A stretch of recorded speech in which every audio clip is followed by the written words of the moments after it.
Welcome, everybody, to the CSUB Geology Department alumni panel discussion. Today, we have two distinguished alumni from the CSUB Geology Department. We have Bradley and Favour, and they're going to be talking with us today about their graduate school experience. So, Bradley, I'll start with you. Why did you choose to go to grad school? So I kind of always wanted to go, but well, first of all, I remember when I was working with Dr. Rathburn a little bit, he always told us a master's degree is the working degree. You need to get your master's, and that kind of stuck with me. So I think I wanted to go, but what really cemented my desire took a year off after I graduated, and I was working for a little while, and my coworkers, my colleagues, some of them had masters, some of them had just bachelors, about the same amount of experience. And let's just say I could tell the difference between the guys who had the masters and who didn't. So I was like, yeah, I definitely need to get my master's because it's just better. And I really wanted to learn more because in the field that I'm working in, economic geology, I didn't really have too much of a chance to learn that much about it in undergrad. So I really wanted to go and up my skills and learn more. So, yeah. And what about you, Favour? I think there are a couple of things that motivated me towards going to grad school in the first place. Firstly would be my family. I'm Nigerian, so I have African friends, and they really emphasize on powerful education. And it was always like, oh, after you're done with undergrad, next thing you should be looking into is grad school. So I had that in the back of my mind before I even started undergrad. And then while I was in grad school, the people I had as close friends were also thinking about grad school, whether it was medical school or going to law school or going for grad school in geology. So I think that opened my mind up. I was like, hey, if everyone around me is going to grad school, maybe I should really think about going to grad school. And I also interacted with a lot of people while I was in the geology department, and I was also a minor in chemistry. I had a minor in chemistry, so I had conversations with other professors within the chemistry department. So those interactions really solidified my plans of going to grad school. Now the question is, when did I have plan of going to grad school? I don't know. Somewhere by Sarah deal. But yeah. So would you guys say that you enjoy being in school generally, like school's a good fit for you and that's why you chose to continue? What do you think, Favour? I think at that point I could only speak because I was in school. I had no experience outside of school. So at that time I was like, yeah, I don't know what else. Grad school makes sense. I'm already on that pathway myself finished. So yeah, it made sense for me at that. And then, What? What about you, Bradley? Yeah, I took a year off after undergrad. To be honest, I was just tired of school because everything was online. But that's partially also why I took a year off, because I wanted to make sure if I did go back, it would be in person because that's what I prefer. I feel like I learn better that way. But at some times when I was working during that year off, sometimes I'd be like, just wish I was back in school because that's just what I was used to for, my whole life. And so I guess, yeah, I enjoy being in school. Yeah. I think I took a year off too and I worked in between. But when I went back, it felt like home. Like I knew what to do as far as classes go. But research, on the other hand, was like this whole new ball. Yep. So my next question is, how is grad school different than and we can start, who started last time? Favour did first. Go ahead, Favour. Go ahead. There are a lot. Obviously the classes you're gonna take are way smaller than undergrad. I think also I was doing a lot in undergrad. I chose to minor in chemistry, so my workload added. But in grad school, I took 3 to 4 classes compared to undergrad, where I'll take 5 to 6 classes, depending. So yeah, I know I was very surviving in undergrad.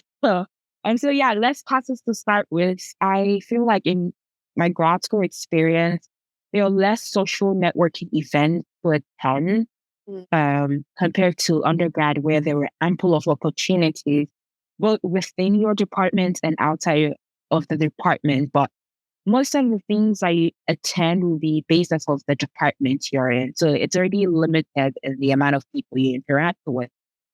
So also depending on if you choose thesis or non-thesis route, your workload may double compared to undergrad. Even if you did like a project, a research project with your professors, it's not going to be as time consuming as if you did like a thesis based one.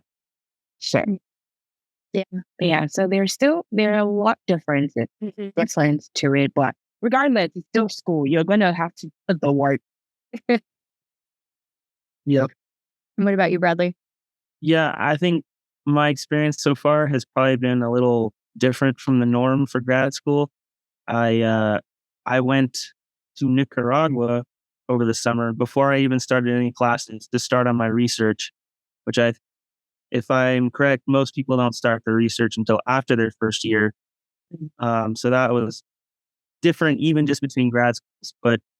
And I guess for this first year, I'm kind of stacking all my classes in the first year. So in terms of classes, it's kind of the same of class load as undergrad, but you have research on the side, QAing, and what comes with that is you kind of have more independence, more agency, especially when it comes to your research, because you're the one doing it. So you get to choose, which parts to focus on, which parts not to, depending on your advisor. If you have a good advisor, they should be open to ideas, discussion. But yeah, I think, and then, just more independence and a higher level of stuff like Favor mentioned. The independence could be both a blessing and a curse. Depends on the person. Yeah. And I know some people have advisors that they meet with them once a month or less. Other people meet with their advisors every week. So that's another whole discussion on advice.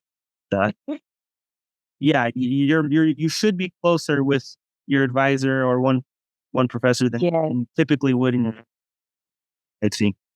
That's true. Yeah.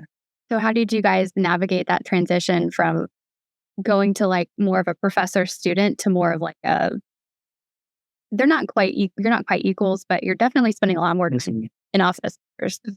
Yeah. Well, I mean,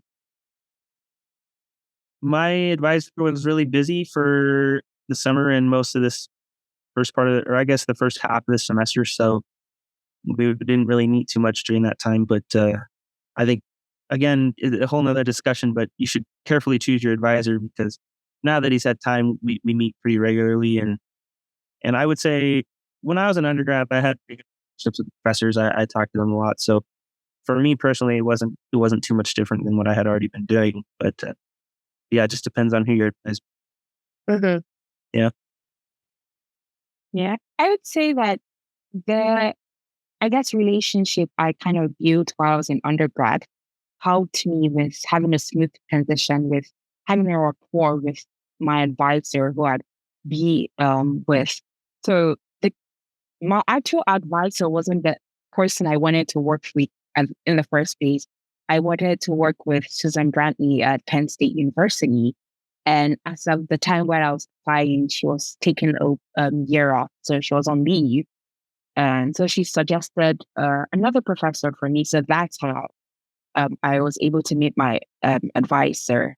So it meant like if I had not networked while I was at Penn State for like an internship, I wouldn't have met Susan Brantley and possibly find my advisor. I'm grateful for that interaction. So that was the first step I got to finding my advisor. And I guess when I got into grad school, the conversation with my advisor like became more like regular once school started. So prior to that, he basically just let me chill because I was starting grad school in the pandemic. So I had to mentally prepare myself. My experience within the first year was terrible.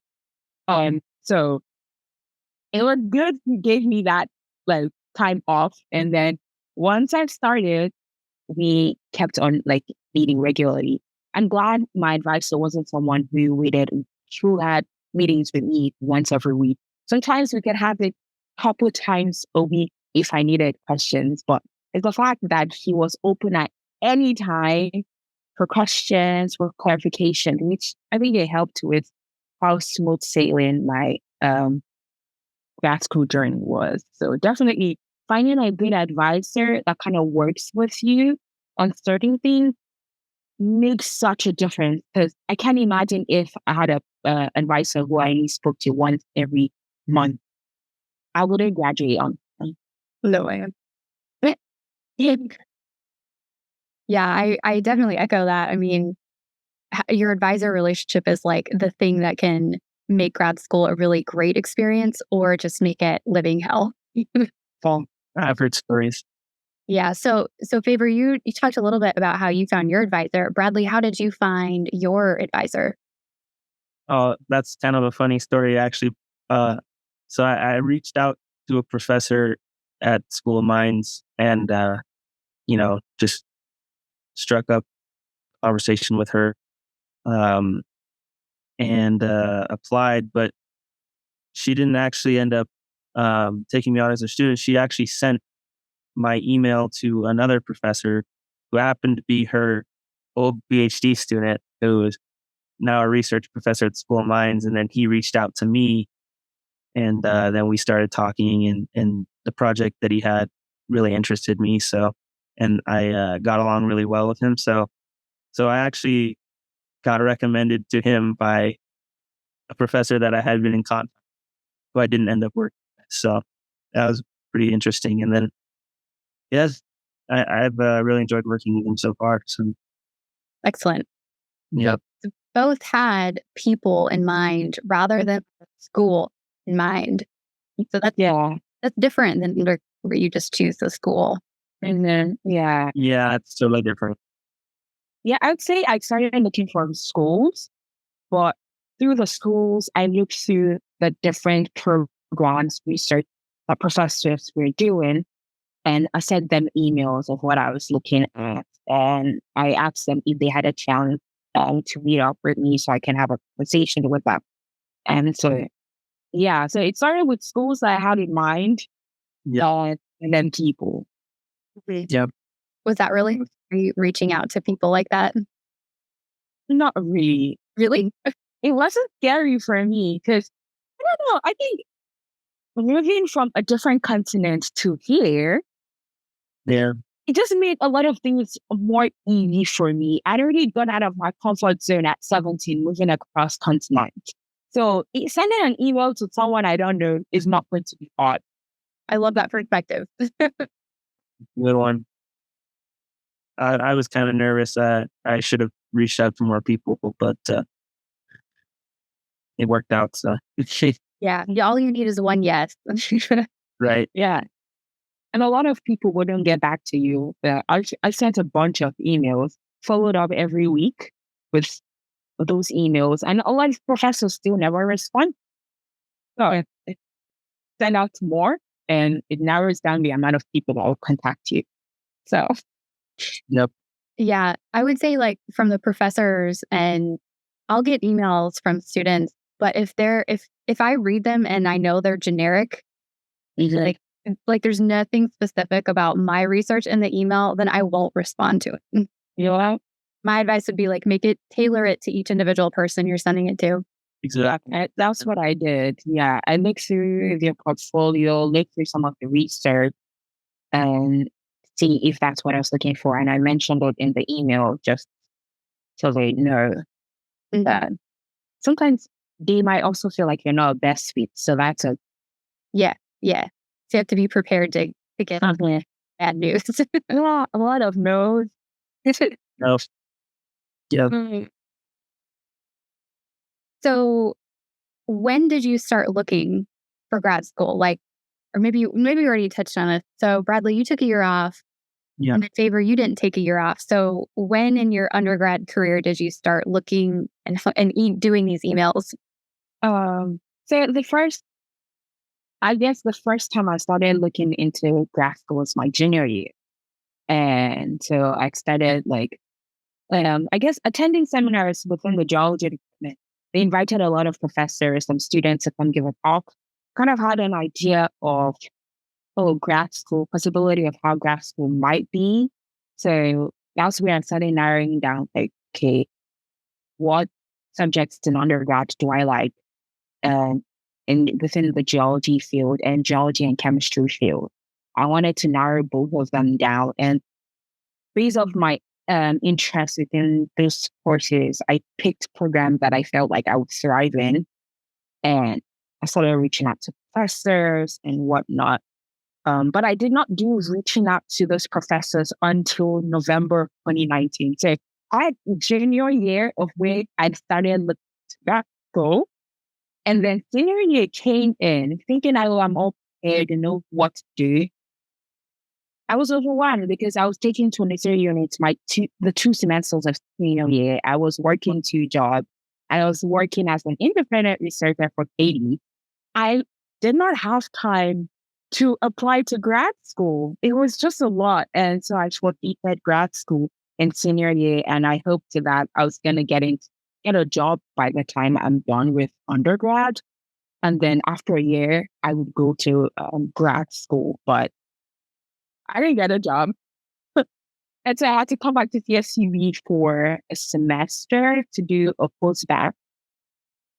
And so because I'm an international student, I'm already limited in the amount of unemployment days I can acquire before I'm forced to leave the country. So that was during year. And I got an email from the US immigration that I had 30 days to leave the country by November of 2019. So that day I got that email was the day I started my search for school. So that pushed me. So basically, yeah, within 2 months, I sent professors email, studied for GRE, sent professors for recommendation letter, and did my application within June. Nice. So yeah, I sent out email to Katie for a recommendation letter. Those 2 months was crazy for me. So I was able to stay within the country because I got admitted back to CSUB. So I was already on a good legal standing within the US to not be deported. So I had 2 months and applied to grad school. I reached out to professors. So I had a short timeline to do all this compared to what other people would do. So I wouldn't say people should follow what I did. It might be a good motivator and stress for you.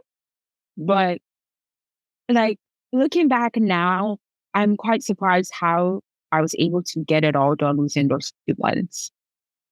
Yeah. But it worked out. It worked out. I applied to 4 schools and I got accepted into 2. So that's good. That's great. Bradley, how many schools did you apply to? I actually only applied to 2 schools. Yeah, I was pretty picky where I applied. I think I applied to 12.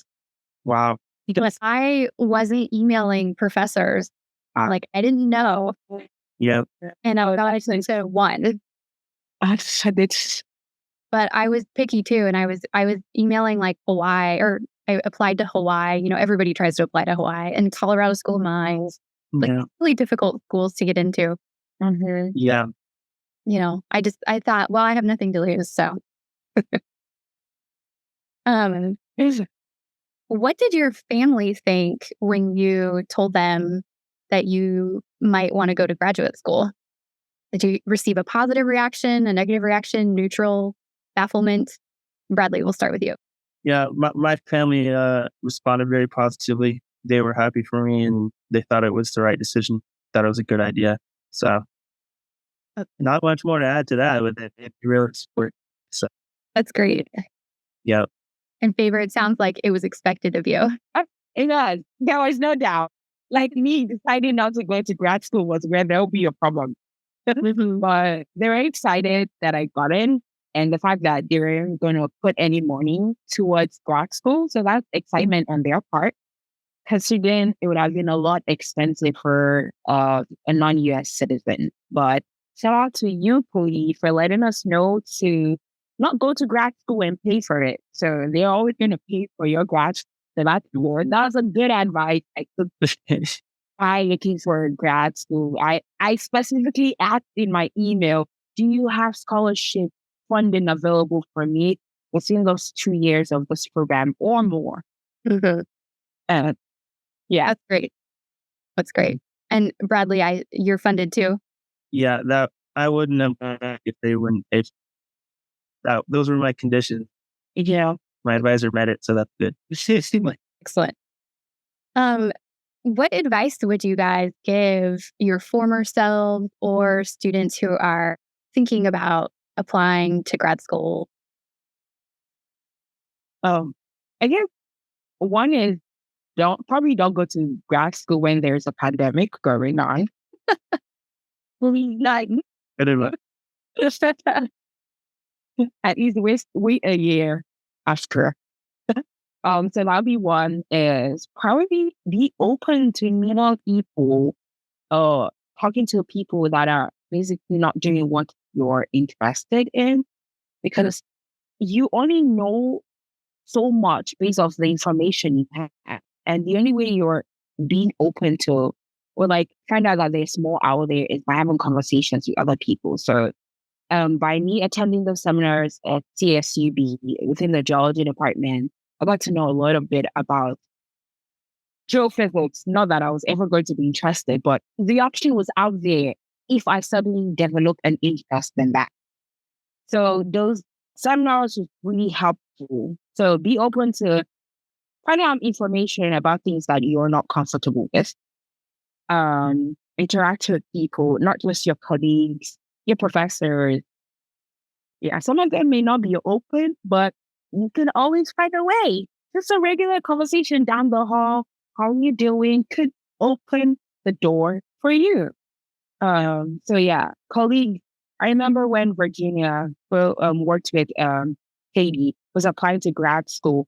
I was literally at the front stage of her whole application process. So I got to see the ins and outs of grad school, what to expect, like during the application process. So that was really helpful. So yeah, be open, take internships, go to do internships out of where you're comfortable at.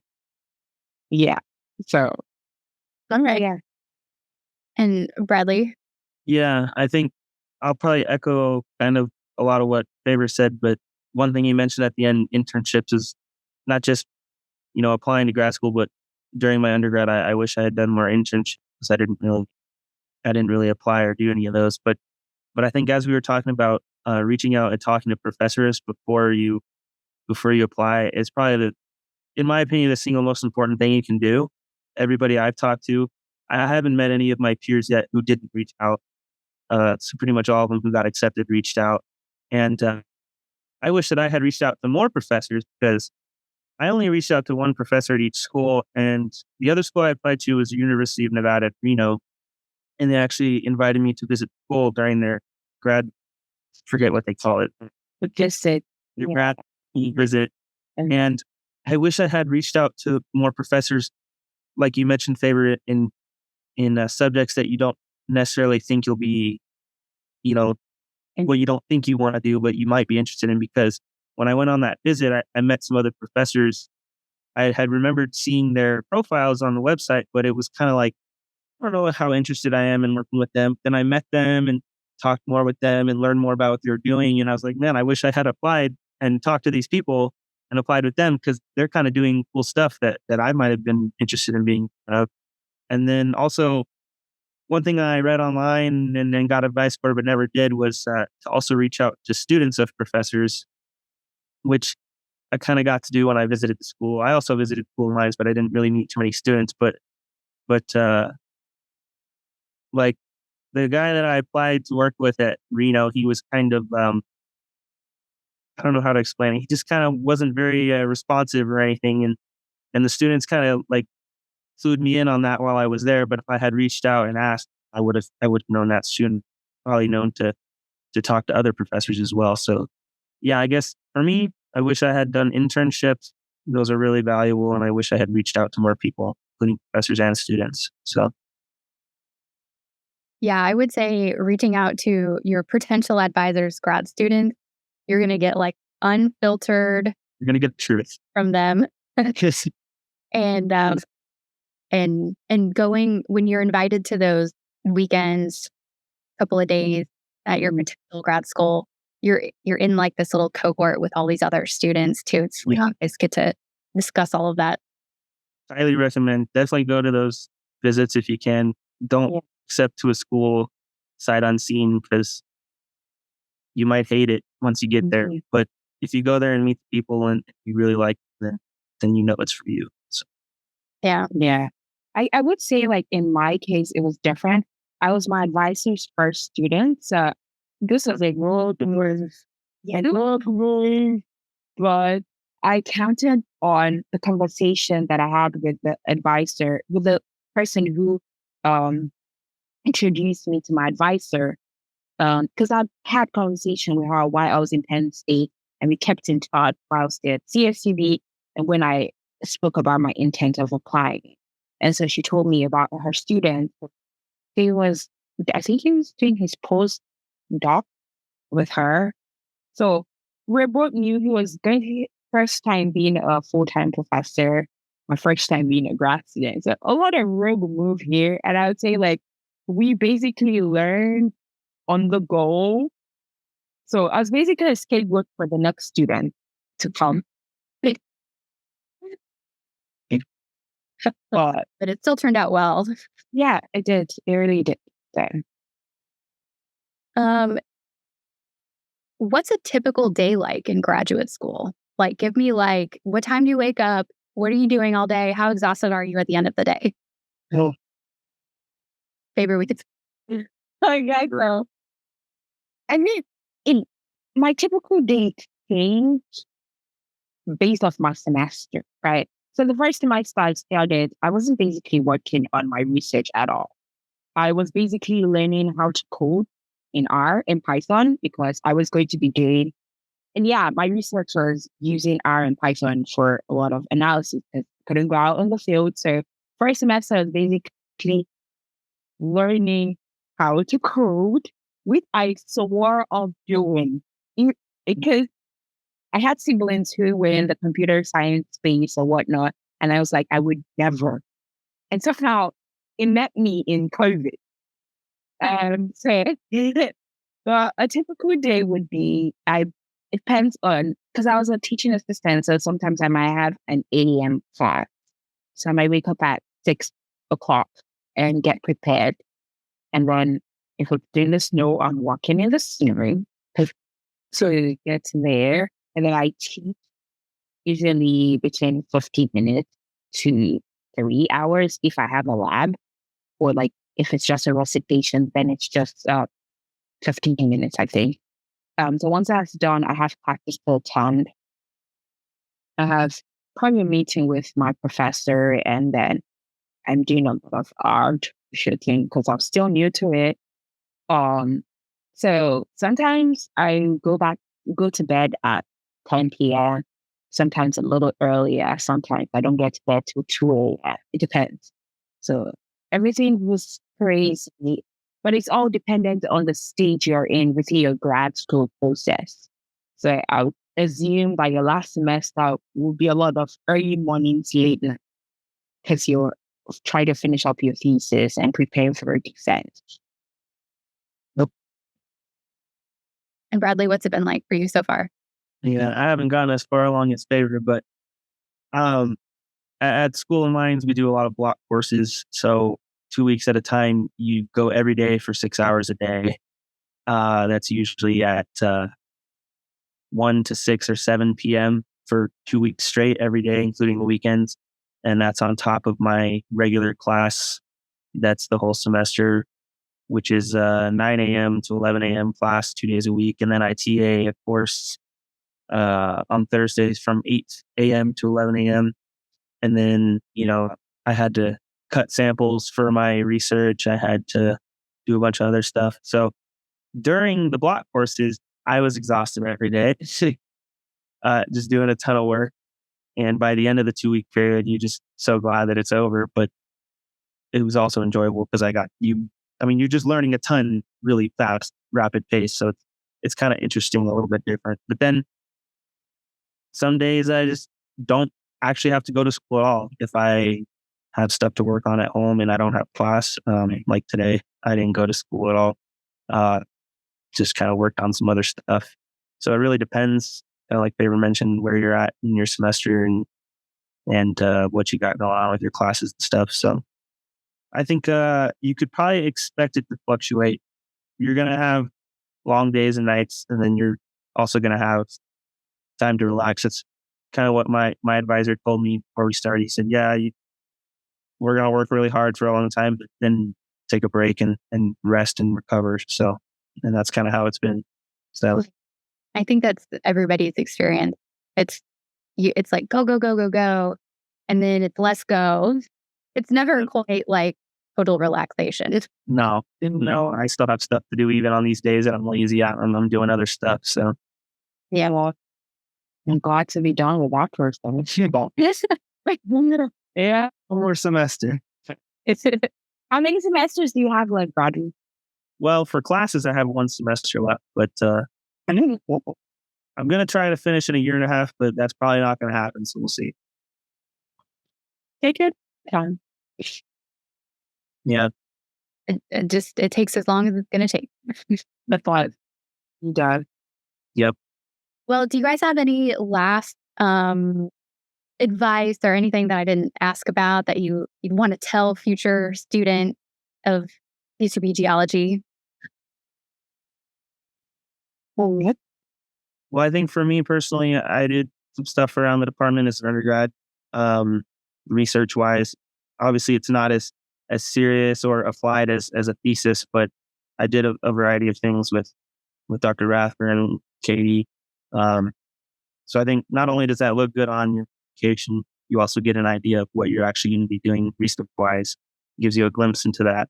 So I think that was super valuable. Do as much extra stuff as you can when you're an undergrad and you don't have to worry about doing a thesis proposal and getting your committee put together and all this stuff. So that I think is really important, really good. And then you also learn what you like and what you don't like. So yeah, I think that's really important. And I don't know what comes to mind. I think, yeah, for me, the most important part, reaching out to professors, but we kind of talked about that a lot. So, yeah. Any last pieces of advice, Favor? Sure. I guess I wanted to reiterate the fact that once because you go to grad school doesn't mean you end up within the academia space. Yep.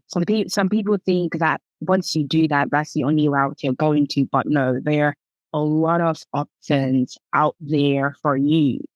The only way you're going to find those options is by talking to people, attending seminars, having conversations with your professors, people outside of your field as well.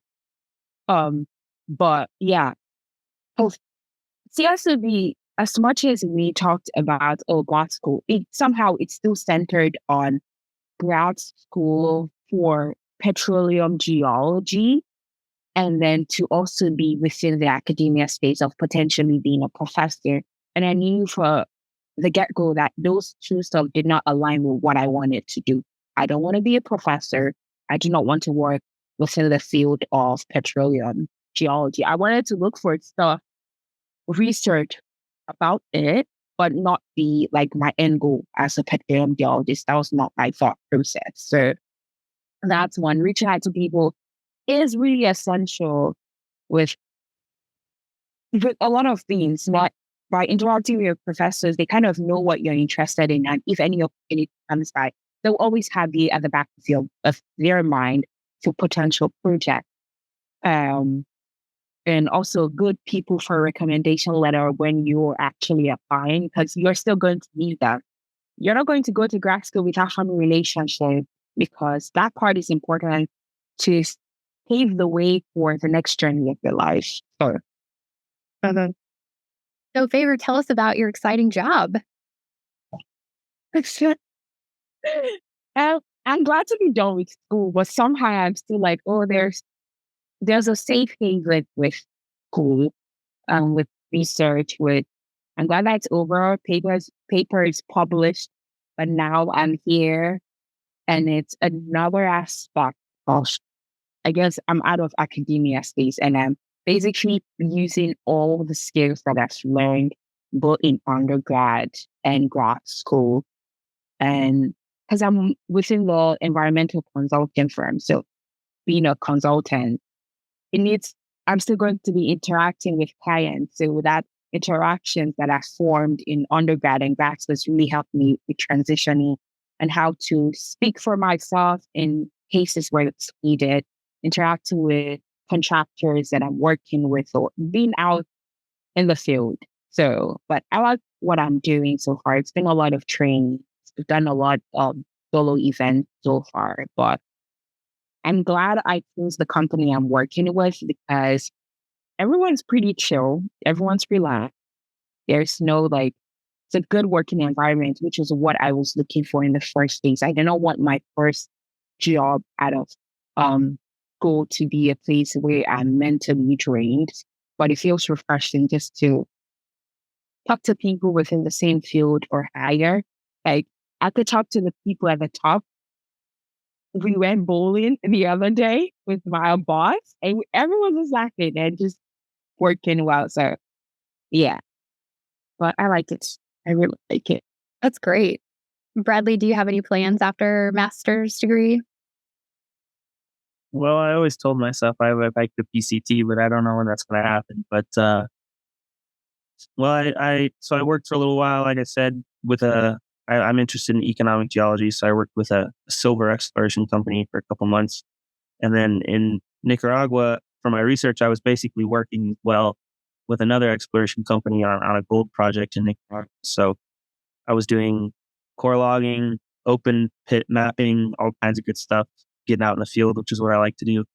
And I think kind of Favor has talked about it a lot, but networking and stuff, I think grad school gives you a good opportunity to do that because of research. You get to go out and you go to, like, I went to GSA, SEG, Society of Economic Geologists. We have seminars all the time where people come in. So it's really good for networking, especially for me personally, in economic geology, it's kind of a small world. So if you're able to get these events going on, it's really useful to make connections. So for me, I'm planning on working in the exploration geology or mining geology. Probably start out in exploration for a while, and then when I get tired of going everywhere, I'll settle down and be a production geologist.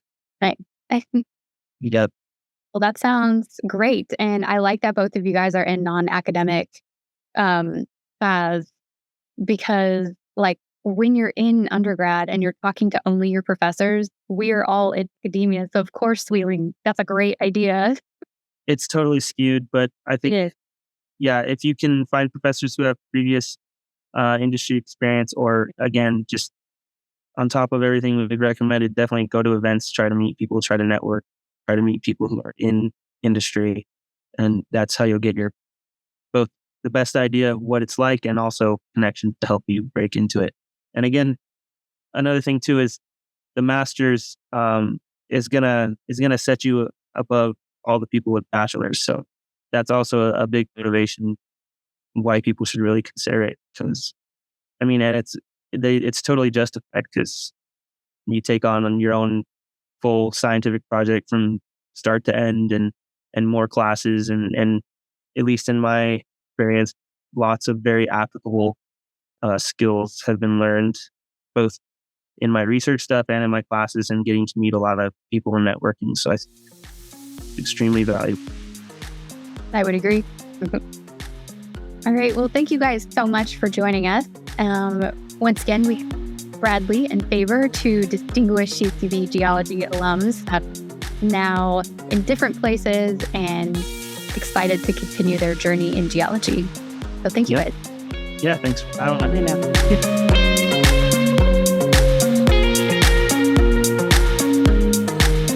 right. Hello, everybody. Welcome to another geology department grad student panel. Today, I'm with Briana Acevedo, who is a second year graduate student. And full disclosure, I'm her advisor. I'm Dr. Katie O'Sullivan. Hello. And then we also have Elizabeth Duginski, who's another second year-ish grad student. And they're both working on thesis at CSUB in the geology department. So welcome. Thank you guys so much for being here. Thank you for having us. Thank you. Let's see. So the format for this meeting, I'll ask you guys some questions, and then I'll ask both of you guys to respond. So let's see. What should we kick it off with? How is grad school different than undergrad? Briana, let's start with you. Well, I guess to start off, in terms of classes, a lot more discussion, a lot more, presentation type of situation. So I wasn't expecting it. Before I thought about grad school, I actually got a little bit of a taste of it when I was in my last semester of undergrad, because I took a course and I really enjoyed it just because it felt less stressful than just, taking the tests and assignments type of situation. So that's one of the main differences from undergrad versus grad school. But it seemed a little bit, weight off my shoulders, if you will. And what's it like, the thesis part of grad school, Briana? The thesis part, so research was something I was new to. It's a bit more challenging, a lot more self-learning in the sense of you don't have a guidebook on what to, develop, what kind of skills to be able to accomplish the end result. So one big thing that kind of shocked me about that was it kind of feels like you don't necessarily see the progress in the short run, because it's something that, at the end is when you get your final result. And so just reminding myself that I'm making progress, I'm not behind, is something that was also a little bit, took a little bit of getting used to. I remember those feelings. And Elizabeth, what about you? Well, I have a feeling Briana and I are going to say a lot of the similar things. So just obviously everything she said, when it comes to the classes, it's a lot of reading on your own, a lot of nice long papers. And as someone who doesn't write very well, it takes a little bit longer than it did in my undergrad, and a lot of presentations. I did fortunately still have a couple classes that had quizzes and stuff that kind of check in, make sure you're understanding things, which I think is helpful, because another little something in the grade book is always helpful. But yeah, it's a lot of outside of class. You have more time outside of class that you need to be doing stuff. And then for research, again, with the writing, I am not a writer. That has been my biggest problem. Running samples in a lab, I was doing 3D models, so it's a lot of time in front of a computer. I'm great with that. It's enjoyable. You put your headphones on and go for it. Writing, it is a lot of back and forth with your advisor. My advisor sometimes looks at something I write and goes, "Is this in English? This does not make any sense. We're going to have to start over." I mean, it'd be for a small portion. So yeah, especially for the thesis, time consuming. But that's, again, as long as you're making a couple steps forward every week, then you're still going forward. Yeah, I agree. When I got my PhD, it was I didn't do a master's degree, so it was like I stepped into the PhD program and immediately it was like a 5 or 6 year project, and just that knowledge was on weighing down on me the entire time, and every little bit that I did in Excel or writing, it just still never seemed to be, it was like a drop in the bucket, compared to what I needed to get done at the end. So those somehow finding ways to remind yourself that you're moving forward is probably a very good strategy. And no wonder you guys have found ways to cope with that, because you're still in grad school, you're still doing it.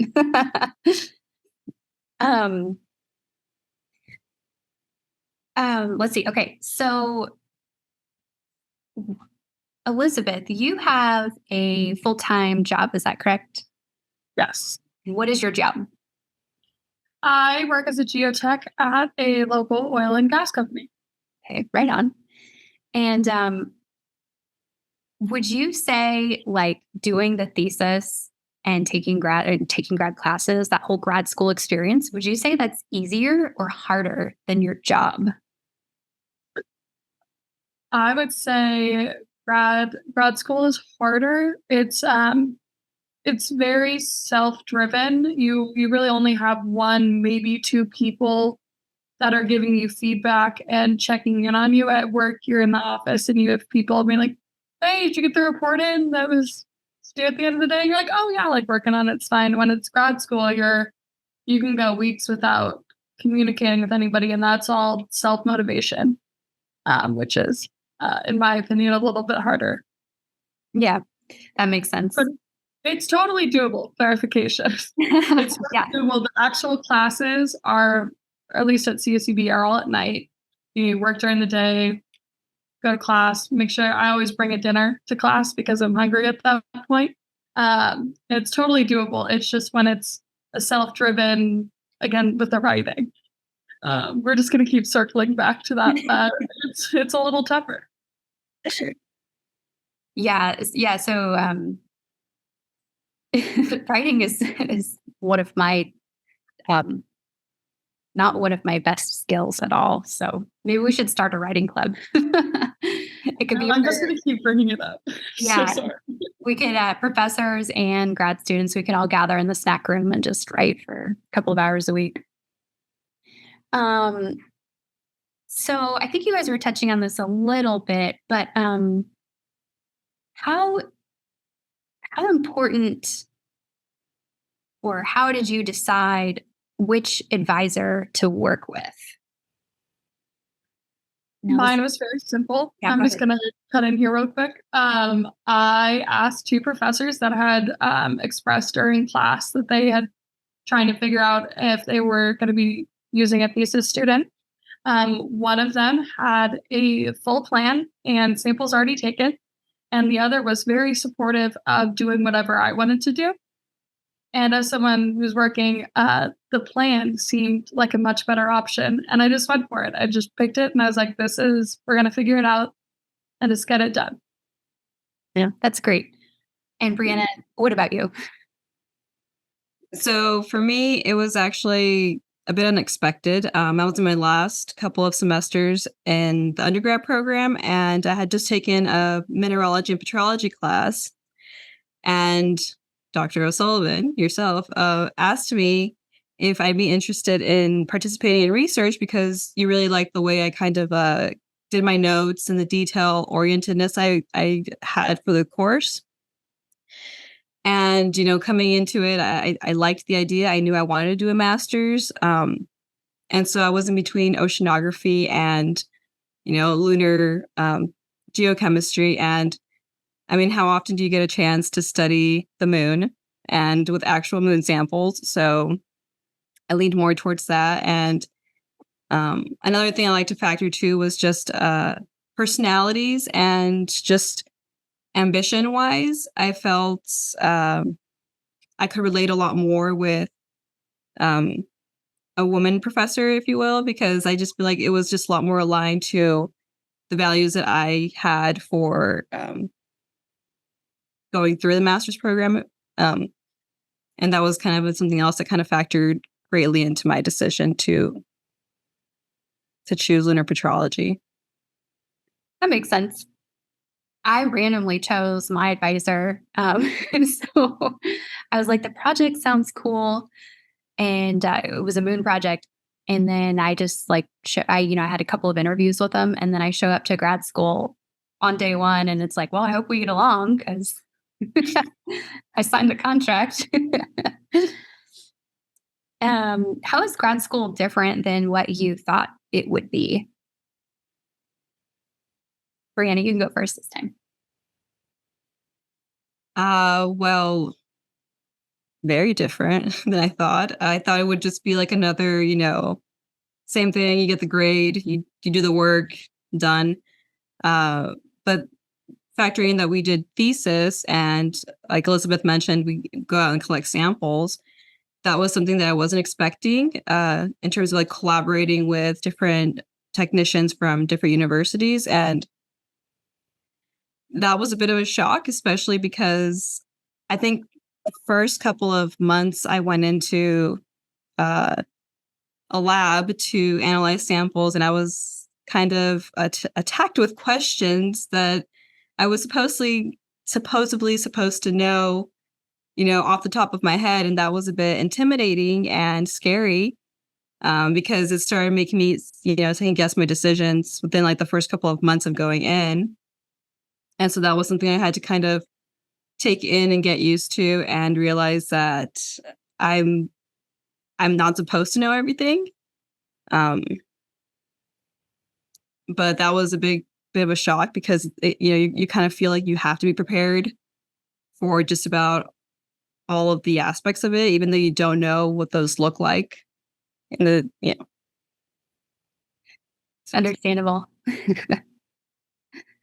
Elizabeth, what about you? I thought that the thesis itself was going to be similar to a college paper. I was like, you have so much time to write one paper. That's crazy. I can do that. And then you realize there's a lot more that goes into it, and it is going to take a decent amount of time. I had a boss who had told me he had actually taken time off of work to work on his thesis, and I was like, that's crazy. I can't believe you do that. It's just a paper. It's not. I didn't it sounds scary when I say it like that. It's not that bad, but it's more than I'd initially thought. I actually, as a side note, I did have a similar experience to Briana. I wasn't in the lab. I was at a conference. I got sent alone to do a poster presentation.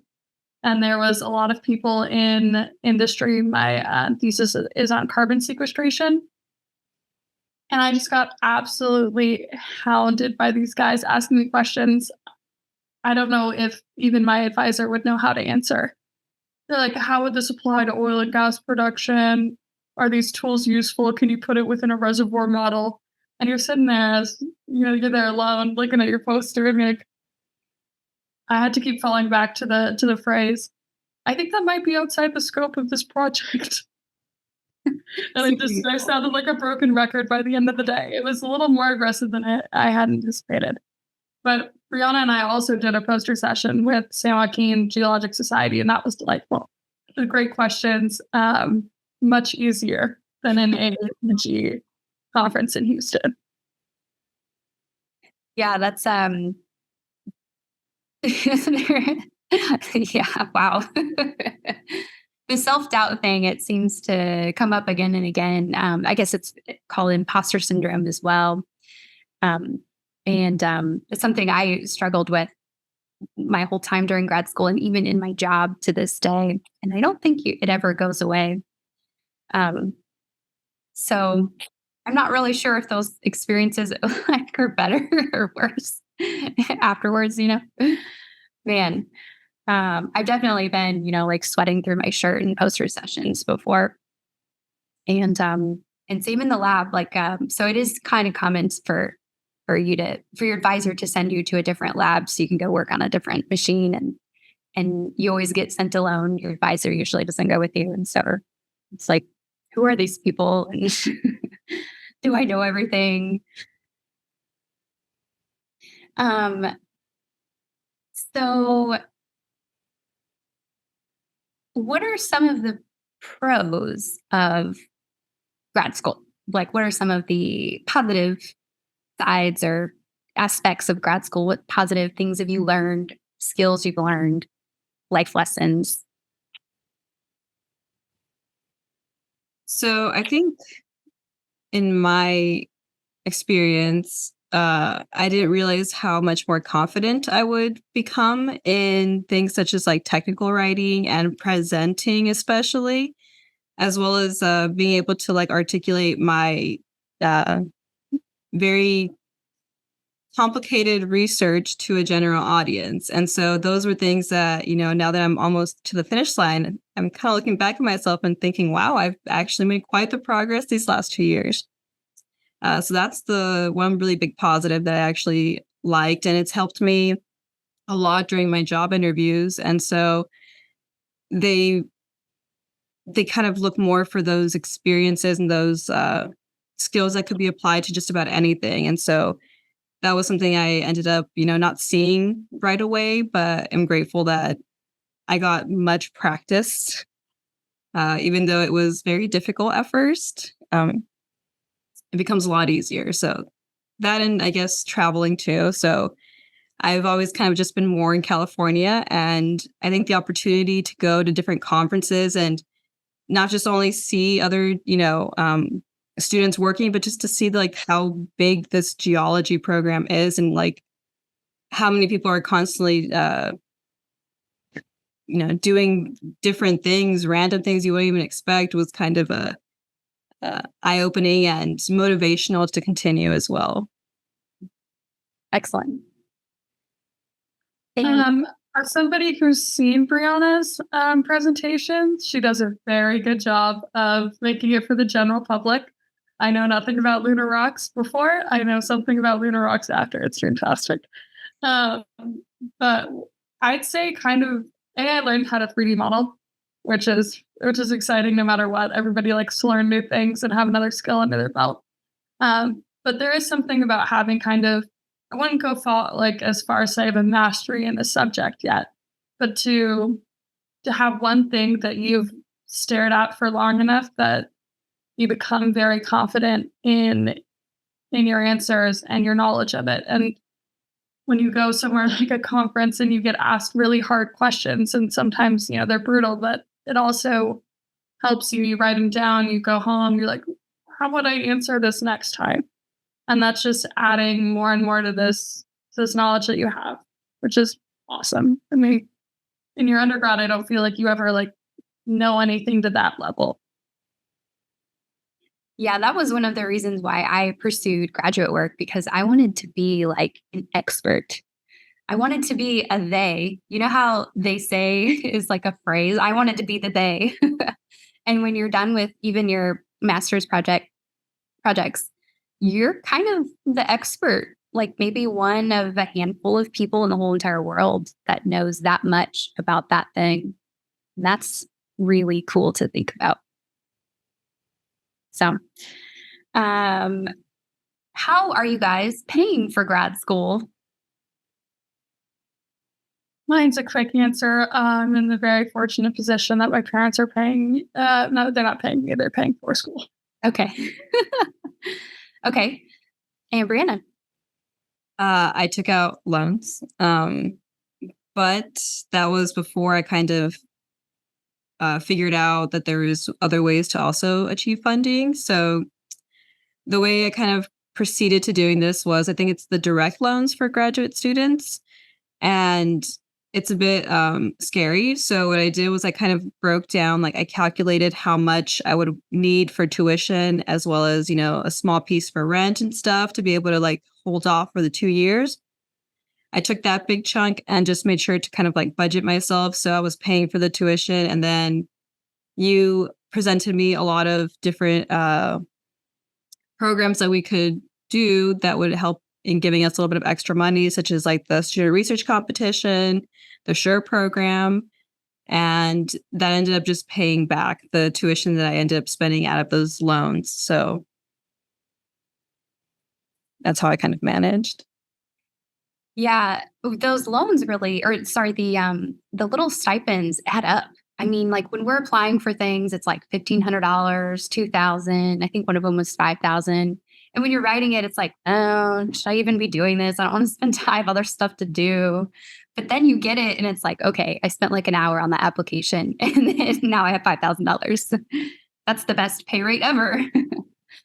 So those do add up. And I would encourage, so every student, at least at CSUB, can apply for all kinds of different grants and scholarships. So I would encourage all students to take advantage of those, even if it's $500, $250, they do add up over 2 years. Or we could get really nice parents. Okay. So kind of related to parents, so what did your family think when you guys expressed to them that you wanted to go to grad school? Elizabeth, we'll start with you. I wanted to take a year off. I graduated my undergrad during COVID. I didn't want to be in school. I got talked into it by people I was working with. Very much of, if you start working and not going to school, you won't want to go back to school. And as somebody who's been working the full time I've been here, I 100% understand now. Because how nice would it be to just go to work and not have this looming paper every night when you go to bed? You're like, oh, I didn't do anything today for this. I gotta get it done this weekend. The thought of just working right now sounds very nice. We'll get there. So my parents pushed me. My parents told me it's not an option to take time off. So, yeah. Redmond. And Briana, what did your parents think? They were a little bit stressed, mainly because they didn't I'm first generation. So in their understanding, it's kind of like, oh, you go to college for 4 years, you get a degree, and then you're done, you're set. And so when I told them I got the degree, but I'm going to keep going, they were a bit confused as to why. So I had to kind of advocate for my reasoning. It's like, no, I'm not a bad student. I didn't get held back or anything. I'm actually going to get another degree, and it's going to make me a lot more competitive, hopefully, when I go and try to get a job. And I had explained that a little bit more. And once that kind of got through, they were on board. Mm-hmm. A little bit shocked at first. Yeah. In a lot of industries, it increases your earning potential to have a master's. By a so lot. just look at what you're wanting to go into. Yep. And one of my former grad students said, yeah, you can get like a pretty decent job with a bachelor's degree in geology, but you can get a really fun job if you have the master's degree. So that's, another reason you get the job, like more of like the dream job once you've got your master's. Yeah. And to add on to that too, I think I was on a field trip and there was an undergrad student who was working, and they said they made pretty good money, but at the end of the day, they were kind of just getting more of the grunt work. And so that was one reason why they wanted to pursue a master's right after, because they realized that's where the more fun projects actually happen. You're not just, throwing all this paperwork to check off, those marks and continue. So time and time again, it seems that, yeah, you'll get more of the fun stuff with the bachelor or master's degree. Briana, you just got a job and it is not related to your thesis at all. So how did you manage that? Well, the skills that I developed with the years of research. And so one thing that kind of I wasn't expecting was, yeah, I can do, this really fun research, but will I be lucky enough to actually land a job, with lunar rocks? And I got a job that is very concentrated in water. And the moon is quite dry, so it's very weird to see like, oh, I was actually, selected. But what they liked was that I had a lot of experience with data. So handling all my data, especially through Excel, was a big thing that not only this job, but other jobs I was looking into were really hoping they could have students that did that.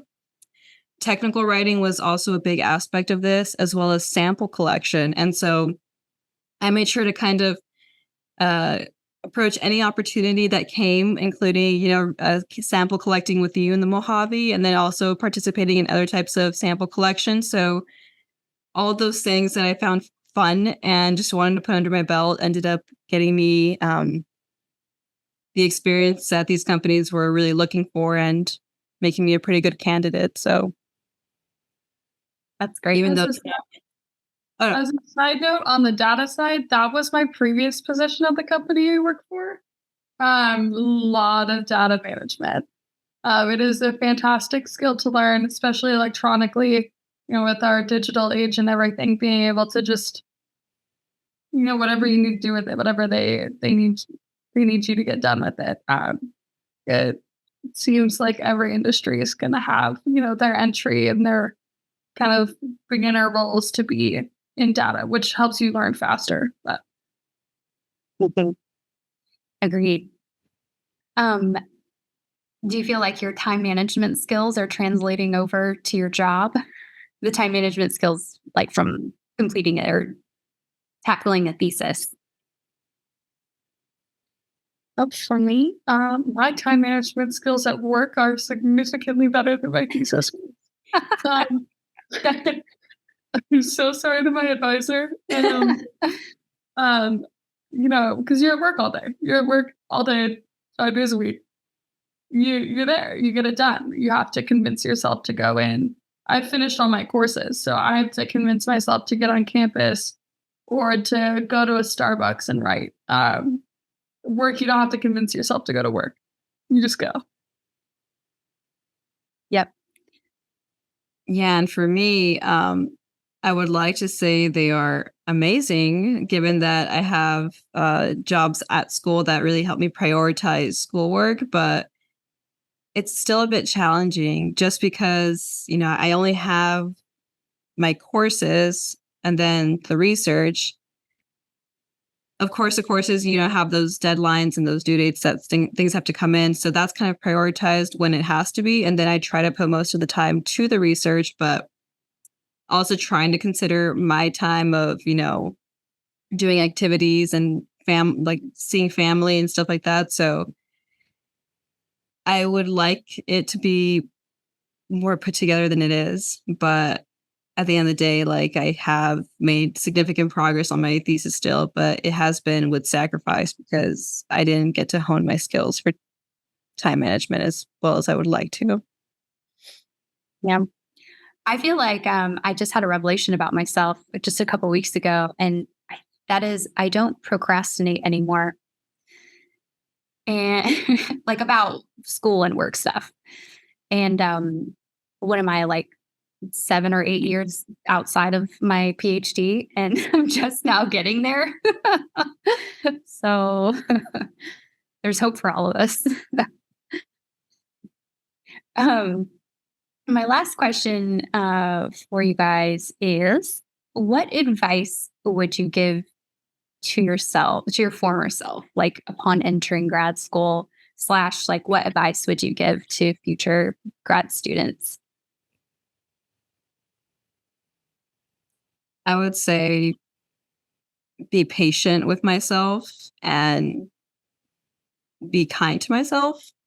As weird as that sounds, because it's so easy to tell yourself that you could be doing more and you could, be making more progress, but you should know things from your first semester of college, 3 years ago. So it could get very overwhelming very quickly, but you're not supposed to know everything. You're not supposed to remember everything. And so just be patient and kind to yourself more than anything. Briana and I have 100% headphone calls of, hey, where are you at on your thesis? Because I feel like I'm so behind. And she'll be like, I'm at the exact same stage as you are. And the relief that comes off of you to hear somebody's about the same time frame. I don't think I've worked on it in a full week or so. And she's like, same, everything's fine. You'll get back into it. It's okay. Yeah, definitely. If you're not going to campus every day for class, or you only go once a week, meeting people and forcing yourself to stay into it and just continue to draw your focus towards school is something I'd tell myself a year ago. Would have been nice to hear it. But that's what I have. And it's everything will be okay. You're just gonna keep going a little bit, and it's gonna get done. Yeah, I feel like having a community that supports you and, importantly, that knows exactly what you're going through is so important in grad school, because you're going through a really difficult thing. I often say it's the hardest thing I've ever done or ever will do. And then I realized that my job is actually just grad school extended. But it's easier this time around. But having that support network, which I feel like is something that suffered during COVID, hopefully it's kind of getting back, and you guys are on campus more and helping each other out and expanding your networks. Hopefully it's happening. Okay, I do have one last question. Sorry, I said that last one was last. In all honesty, do you think you're going to finish? Like, as in completing my thesis and getting a degree? Yeah, I'm way too stubborn not to. But also, I'd really like to have a nice job. It's the whole reason I'm here. Also, my parents. I don't know if I could deal with that. I have secondary pressure to keep going, which is helpful and a little scary.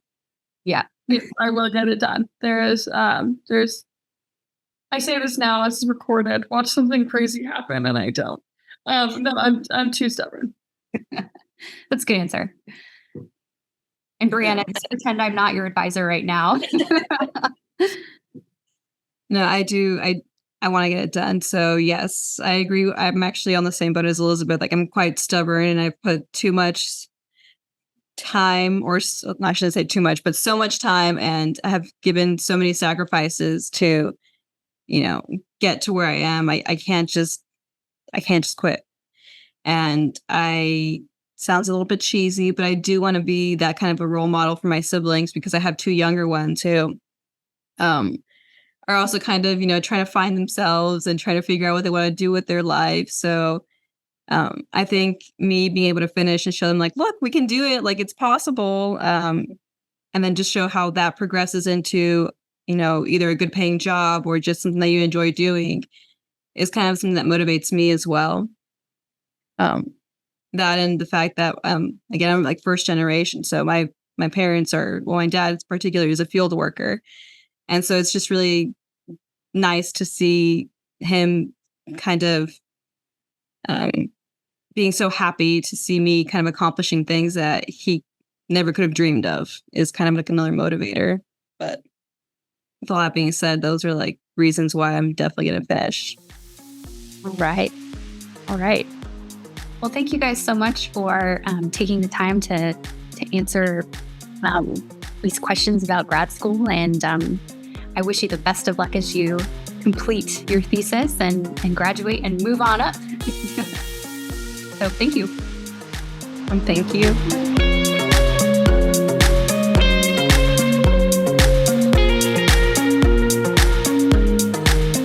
All right. Hello, everyone. Welcome back to another geology conversation series. Today, I'm with Conner Lesh, who is currently an intern at the Jet Propulsion Laboratory working on the Mars 2020 project. Welcome, Conner. Thank you, Katie. It's still kind of crazy to me to hear something like that. I feel like it still hasn't sunk in, even though I've been here for a little while now. But it's definitely a great opportunity, and I'm happy to talk about it because it's kind of like a dream come true at this point. Yeah, I mean, I feel like it's my dream come true, so I definitely want to hear about it. Oh yeah, thank you. So tell me a little bit about the internship and your role in the Mars 2020 project.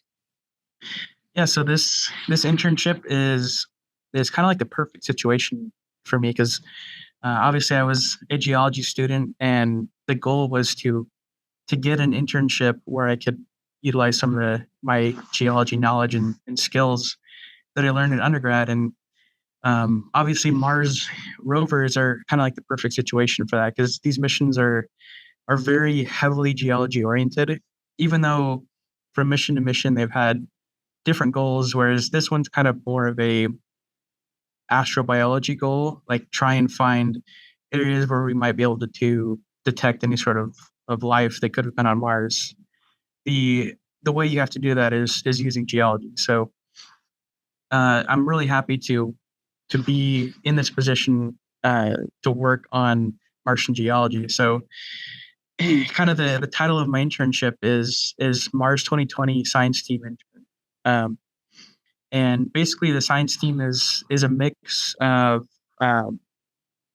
geology, chemists, astrobiology related people, and then all of those kind of science majors are kind of separated from the engineers. The engineers are kind of more focused on how the rover is performing and those kind of things. So I'm kind of just surrounded with really prominent and very smart people, really prominent scientists, which is great, but a lot of great geologists as well. So I basically get the chance to attend these meetings with all these geologists, and basically they're just kind of like science discussion meetings. We're talking about what we're seeing, what we want to see in the future, and then I also get the chance to attend working group meetings, and these working groups they kind of have more of a specific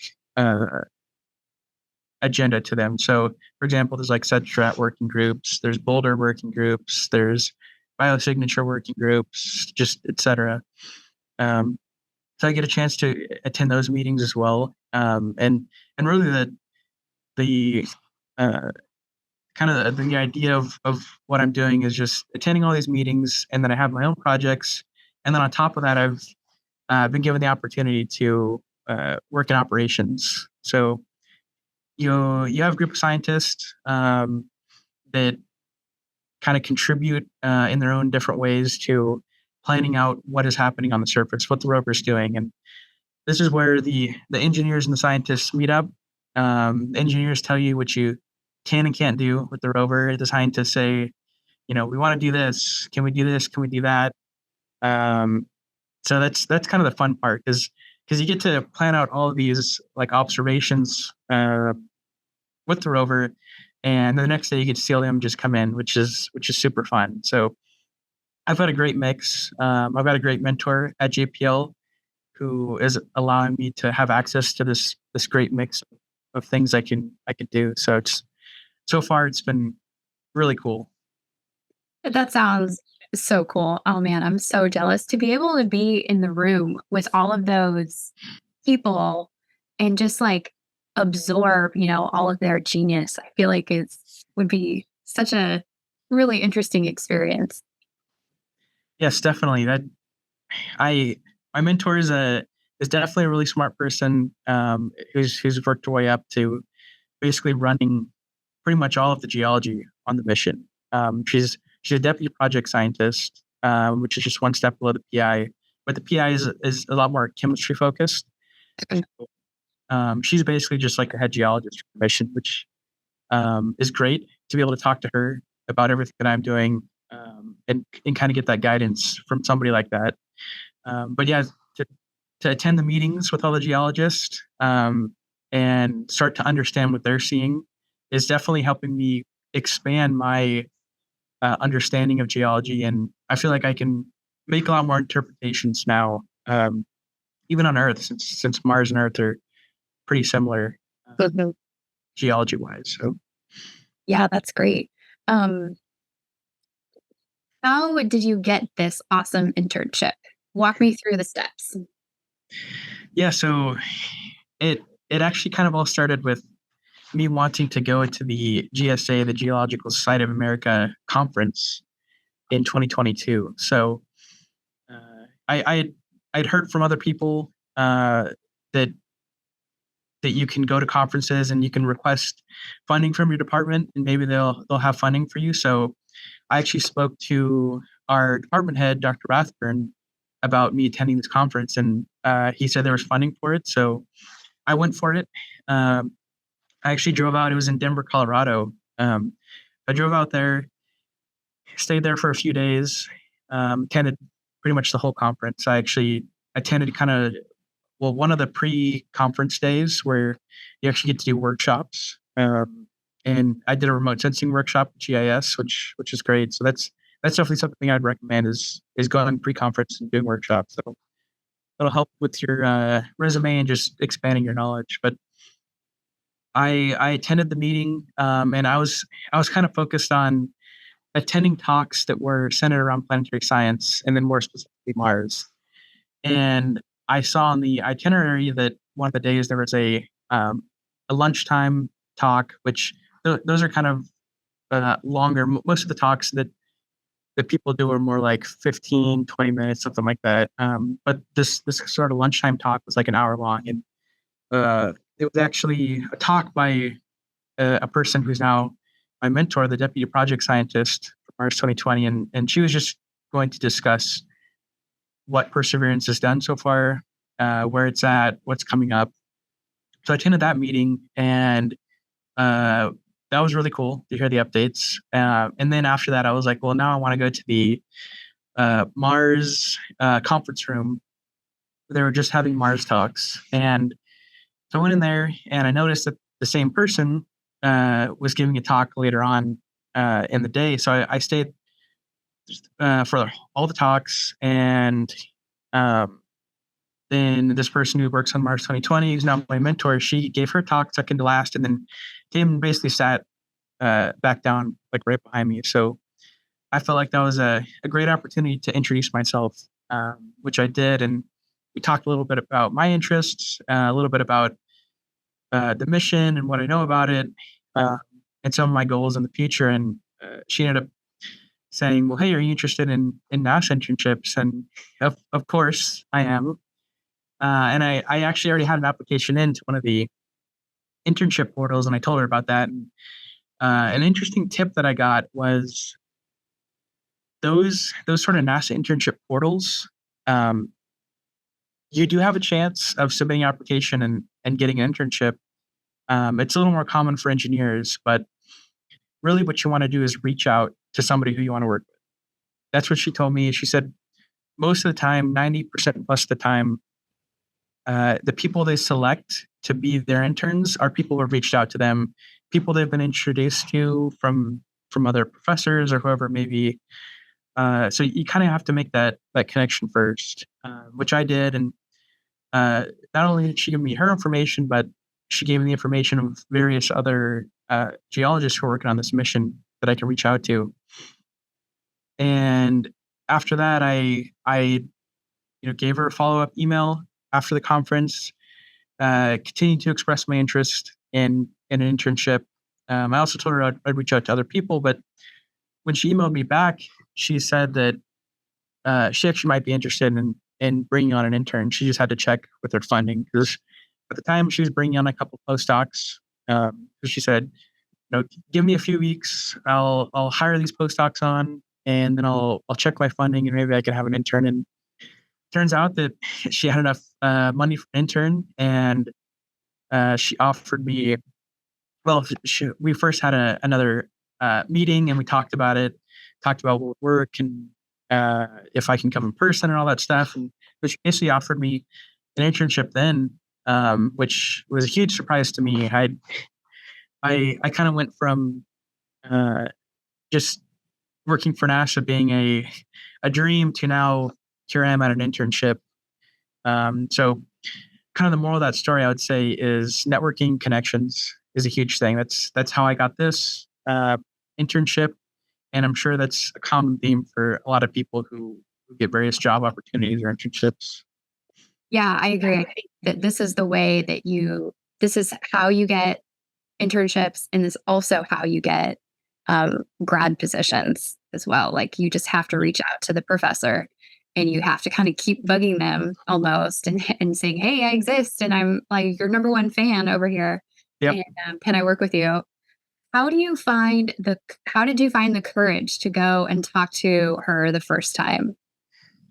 Well, I'm not sure how I found the courage. It was definitely nerve-wracking, because this person is basically one step down from the top scientist on this Perseverance rover mission, which was definitely nerve-wracking. She's the top geologist on the mission. But I just thought, what better opportunity than now? This person's sitting pretty much right next to me, right behind me. And the conference or the presentations were over. So that was the time to talk to people anyways. So I thought might as well just introduce myself. The worst the person could say was no. I'm not interested in having an intern or whatever it may be. So I just kind of built up the courage in the moment, I guess, and then went over and introduced myself. And once we started talking about interests and what's going on with the mission and all that, then it became a little easier. But honestly, even now that I've been at this internship for months, I still find it a little bit nerve-wracking in my meetings with her, but it's definitely gotten a lot easier over the months. Yeah, that's great. So what does a typical day look like for you in your internship? And are you using any of your geology that you got from your geology classes at CSUB? Yeah, well, the typical day definitely changed. When I started out, it was a lot of just getting set up at JPL. There's a lot you have to go through. Obviously, it's NASA, it's the government. It's not particularly the fastest process, but it makes sense. There's a lot of security behind it, which definitely makes sense. So I got set up security wise. I got set up with laptops and all that stuff.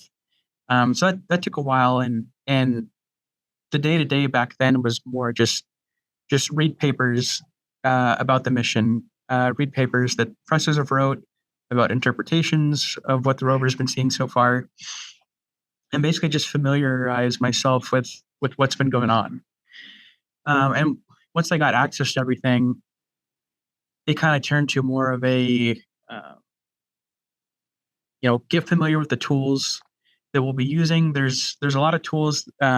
There's like Mars 2020 has its own, and really every mission has its own kind of software that you use and you log into. So I had to familiarize myself with that, continue reading. And then I started on my first project, which started off as a small project. I was taking images that the rover had seen in the past and just doing grain size analysis, doing layer thickness measurements in the more layered rocks. And the idea there was to create kind of like an annex database of a bunch of grain size measurements and whatnot over, I think it might have been like a couple hundred sols on Mars. This was all in some sedimentary rock units that the rover had been seeing kind of in the lower fan in Jezero crater. And so that project kind of took a while, but it was a good start. And the day-to-day then was mainly just working on that project. If I wanted to read papers that would help me out with that, then I continued to do that.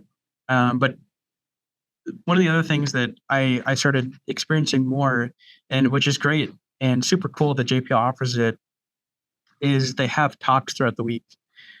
It's almost like conference talks, but it's just various scientists here at JPL or other professors giving talks about their research that's related to the missions that people at JPL work on. And so every week we kind of get a list of talks that will be going on throughout the week, and you could say, I want to go to this one or that one or whatever it may be. And I think it's really cool that you can just be working on something and be like, oh, I'm going to go listen to a talk about something somebody's working on for an hour, and then come back and be working on that. So I started doing that as well, listening to various talks, usually kind of more Mars focused, but some other interesting stuff to me as well. But after I finished that grain size project, grain size layer thickness project, it came time to work on a more in-depth project, a bigger project, which it's kind of perfect. With this long-term internship that I've been doing, it's been nice to kind of have steps to kind of build up to where I am now. And now I'm working on a kind of a more long-term project where I'm looking at soft sediment deformation in an area the rover was in a couple hundred sols ago. And the idea for me is to get practice making interpretations on these images of what I'm seeing the vetting do, kind of get lines down from interpretations. Originally it was just kind of focus on finding images with soft sediment deformation or any deformation at all. And then it's kind of moving towards interpreting that, getting lines down on the images, kind of showing what I'm seeing.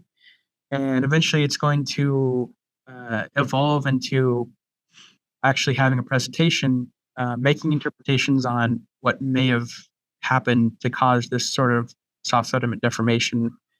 And eventually I'll end up presenting it to the SEDSTRAT working group, which is super cool. It's an opportunity to kind of get my name out there more, show some of these other scientists that I've been able to complete a project here while working at JPL. And so now my day-to-day for that project is basically working on that project, maybe reading papers here and there that are relevant to understanding what's going on. And the other thing that I started somewhat recently, maybe like a month, 1 to 2 months ago, was mixing in operations roles. And I've been certified to be a documentarian for MERS 2020 mission planning, which I think has been also probably one of the coolest things, top 2 coolest things I've done here so far, because I get to attend these operations meetings, and the idea for documentarian is just to document everything that's happening, to write notes about everything that we're talking about, all the decisions that are being made. And at the end, I read a report in this tool that is specific to Mars 2020. But I feel like it's been really cool to be in the planning process for what the rover is going to do, and go through that whole decision-making process with other members of the team. And me documenting it all, I have to know every single little reasoning behind doing this or that. So that's really cool. I feel like it's really accelerated my understanding of how these missions work. But then on top of that, the next day you get to see all the images come in from these various operations you planned, and that's one of the coolest parts to me, because you start to get a little excited that we'll be making a certain observation, and it's in the planning, and then you wake up the next day, and once the downlink happens, which is just the information coming in, you actually get to see how these images turned out. And then obviously with Perseverance, we're doing abrasions, images on abrasions, and then sampling. That's the big thing with Perseverance, is doing sampling and actually getting to see the planning of creating a sample, capturing a sample, and then seeing the sample, actually in the sample tube and then put into the rover. I feel like is definitely super cool. That understanding how that process happens is super cool to me. So I'm actually hoping that one day I may get to continue doing operations, or maybe come back to JPL in the future to do operations, because that's been a really fun part. So overall, I'd say the day-to-day is pretty busy. There's a lot of meetings mixed in from various groups working on the mission. And then you have, like for me, I have operations shifts maybe a couple times a week. And then on top of that, I'm trying to work on my project and make progress. So it's definitely very busy, but it's all very cool stuff. So it almost hasn't felt like a job to me. Yeah, that's understandable.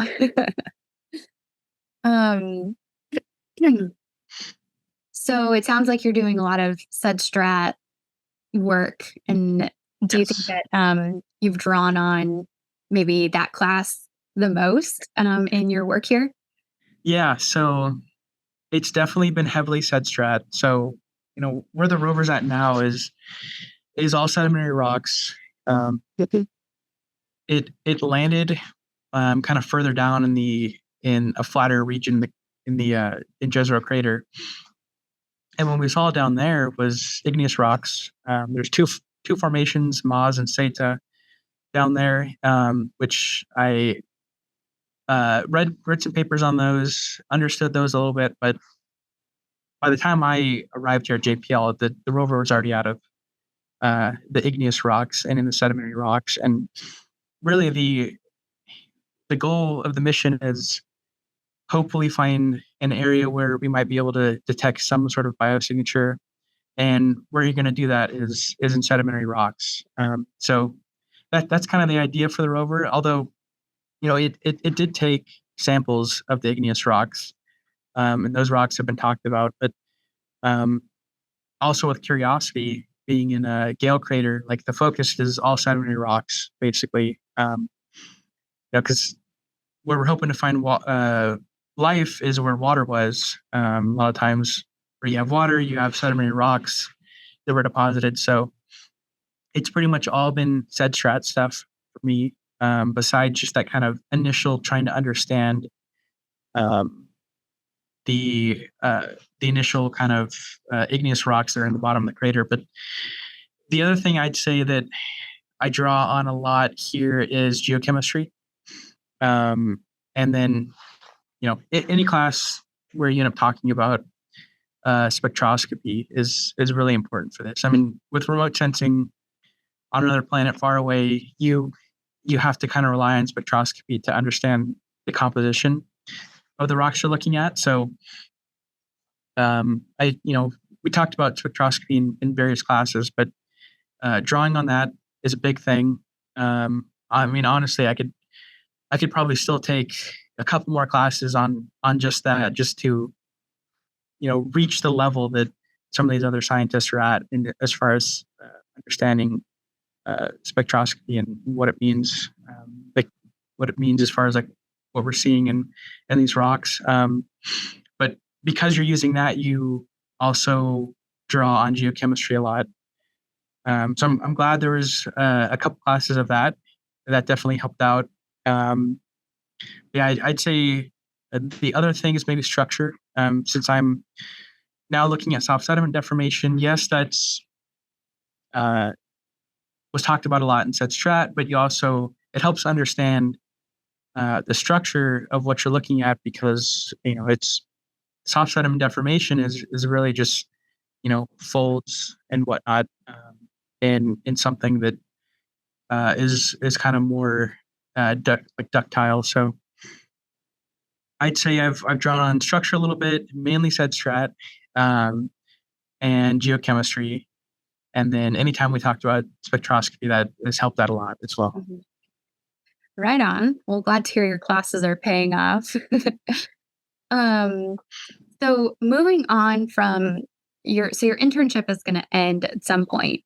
And my understanding is that you're going to then go on to grad school after that. So how are you approaching finding a grad school or project in grad school? Yeah, it's been an interesting process, long process as well. But the general idea is you want to research beforehand schools that have professors who are working on what you're interested in working on. So for me, it was mainly Martian geology, and I tended to kind of favor geomorphology and strat when it came to Martian geology. So I created a list, like a handful. It was like 5 to 10 schools that had what I was looking for, had professors that were working on what I was interested in.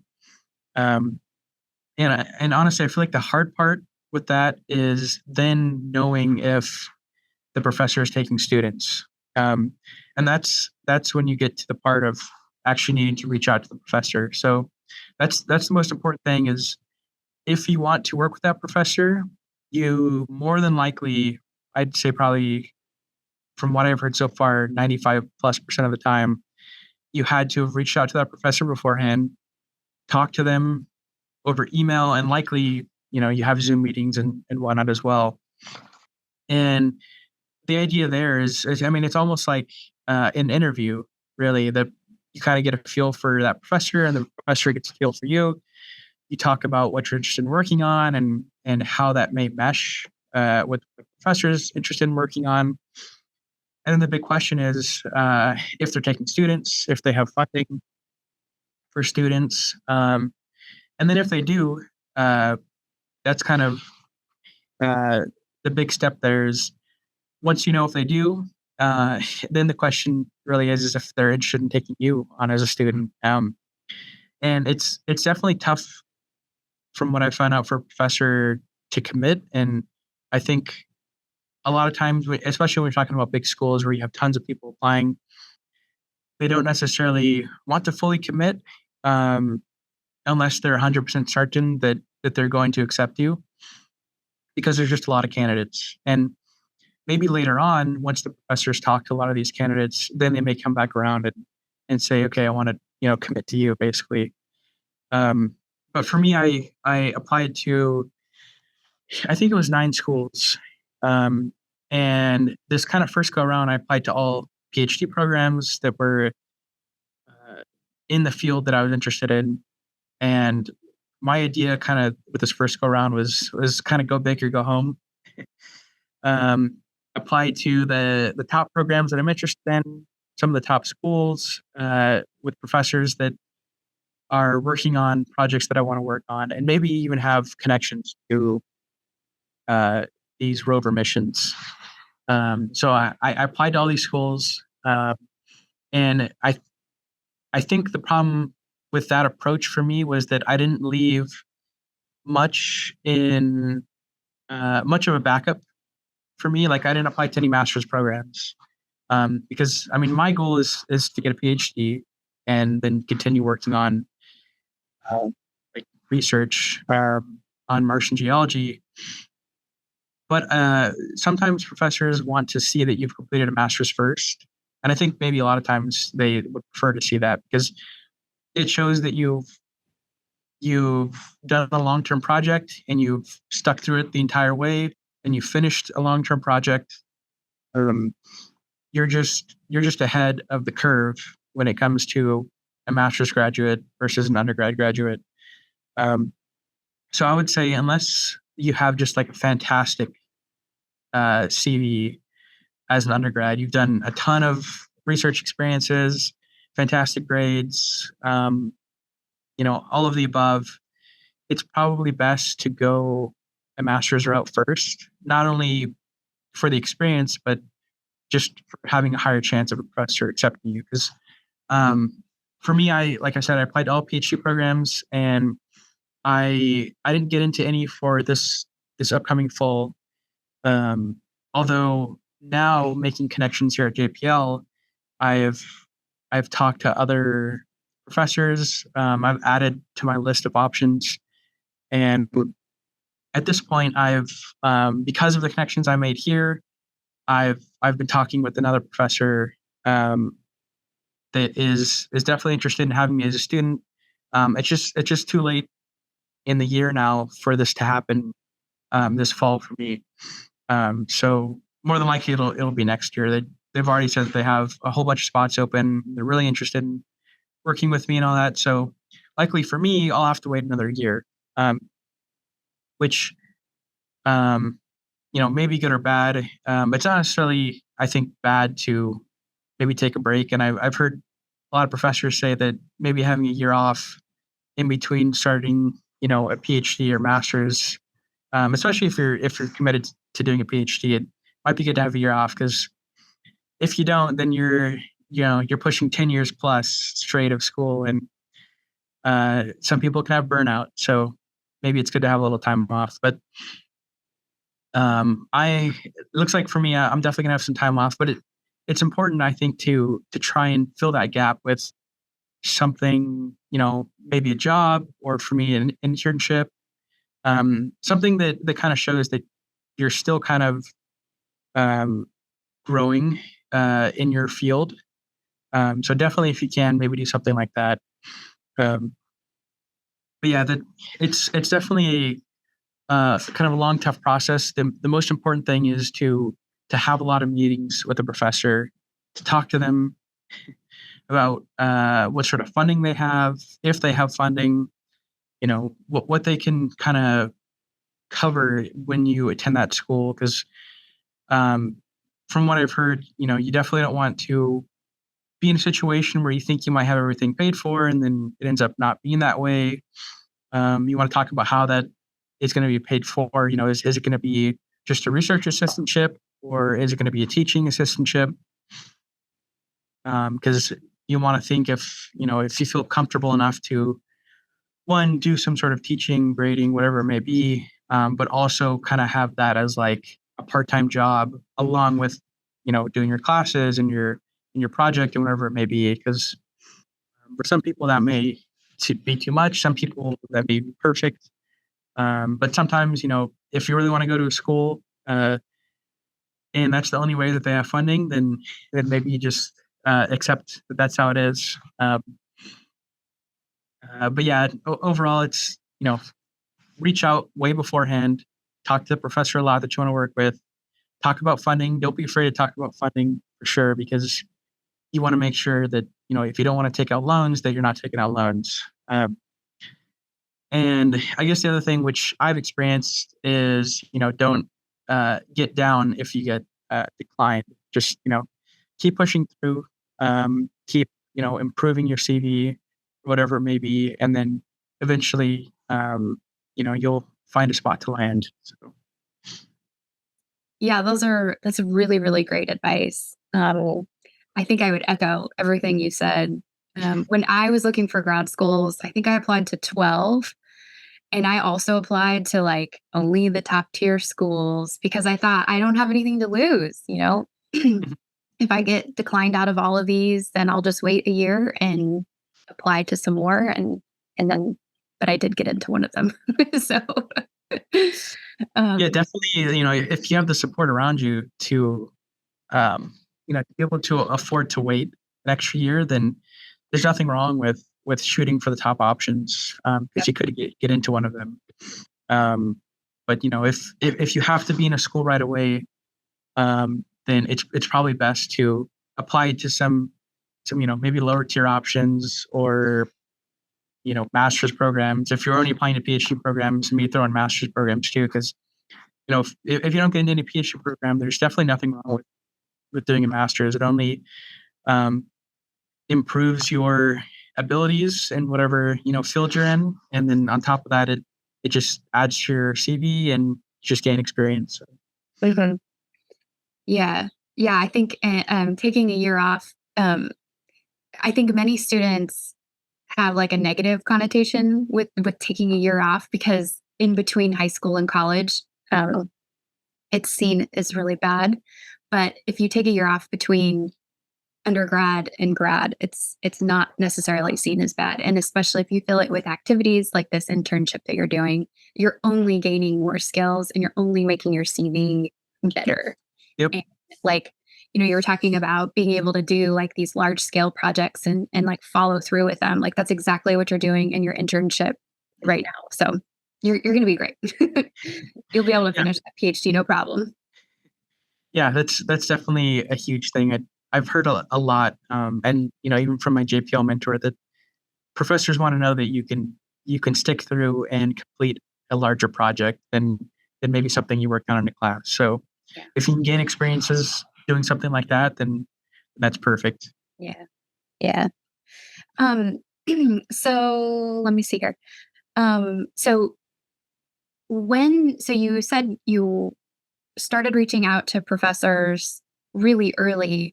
What exactly did that timeline look like in regards to you finishing up your undergrad degree? Yeah, so I finished my undergrad degree at the end of fall semester 2022, so in December 2022. And the plan was to start a graduate program in fall of 2023. So I actually started reaching out, which I feel like the first thing you should do is really look at application deadlines, because that's important. Usually they're, as early as like November 1st, and then it can, go all the way to February, March, depending on the program. A lot of big programs, it's usually like December, January, maybe February. So that's kind of the first thing you want to look at, and that is all, pretty much 1 year before. So we're talking like the application deadline might be January 1st, 2023, and that's for fall 2023 admissions. So you want to start talking to professors definitely earlier than that, because you want to already have a good idea of whether or not that professor wants to take you by the time you're turning in your application. Mhm. So for me, I started reaching out to professors in August of 2022. And I mean, you can do it even earlier if you want. I'd maybe, stray away from reaching out in like April, May, because that's the end of a semester and professors probably have, finals and all that kinds of stuff to deal with. But you can honestly start reaching out in June, July, August, especially if you have a lot of professors to talk to. But for me, I started reaching out in August. That gave me, a few months to talk to these professors and really gauge whether or not I have a shot at working with them. So, and on top of that, it gives you time to really work on your admissions essays, because depending on the school and what project you want to be working on and the professor and all that, you may want to tailor your application essays to that professor a little more specifically than, something generic. So I would definitely give yourself months ahead of time. And the other thing too, especially when it comes to STEM majors, is maybe looking into applying for some sort of fellowship. So for me, I applied to the NSF Graduate Research Fellowship Program, and that application deadline was sometime in October. So a lot of times, at least from what I've heard, that these sort of fellowships, it's good to be talking with a professor that you want to work with. That way they can, one, possibly help you with your fellowship application. And then maybe, if everything's going great, you can put on your application that if awarded this money, you will be working with this professor. And from what I've heard, that helps out a lot, because, somebody like the NSF wants to know that if they give a person money for research, that they have a place to use that money to do research. So it's definitely good, especially with the NSF fellowship, to be in talks with professors beforehand and maybe find a professor to either help you write it, help you tailor it to them specifically, because that just increases your chances of getting it. Okay. Yeah, I totally agree. Okay, well, you've given so much good advice already for future or for prospective graduate students. Do you have any last words of wisdom that you would like to share that we haven't covered already? Yeah, I feel like during undergrad, one of the things for me that was really important to gaining all this information that I know now is just talking to people, talking to professors, making your intentions known. That way, people that may have little bits of information that can help you will be able to share that with you. So for me, I definitely talked to a lot of various professors in the CSUB Geology department about what my hopes and intentions were, and I got a lot of great advice from everybody. So that really kind of kickstarted me being in a better position moving on to grad school than, especially that over somebody who just doesn't ask anything and just kind of goes into a blind. So that's kind of the big thing is definitely talk to professors at your undergrad about what you want to do and any suggestions they may have.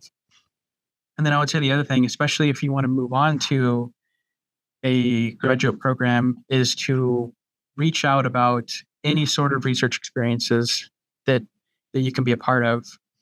For me, I had the chance to go on a Scripps cruise with Dr. Rathburn, work on a coal lunar meteorite project with Dr. O'Sullivan. Then I was also research assistant for Dr. Song. So I got a lot of really great opportunities from CSUB, and all you have to do is just ask. really. So if you're definitely interested in pursuing a graduate degree and pursuing research, then definitely just ask about anything that you could do, anything you contribute to. Yep, I agree with all of that as well. Definitely bug your professors, ask them for free advice while you can, and keep bugging them about if you can work for them. Yep, definitely. All right, Conner, well, thank you so much. It's been lovely talking to you, and I wish you the best of luck in your grad school adventures that lie ahead.